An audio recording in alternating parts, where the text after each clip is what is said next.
everyone! What's up guys? Sa nagtataka, sa nagwawonder dyan, kung anong ginawa ko. Nagkili-kili routine po ako ngayon.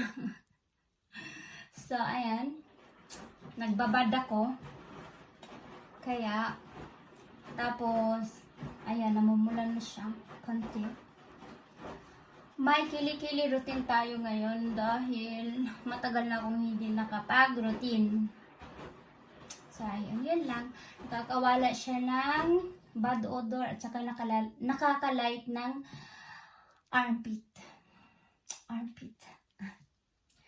So guys, kung gusto niyo pong manood ng full video, punta lang kayo dun sa aking mga videos.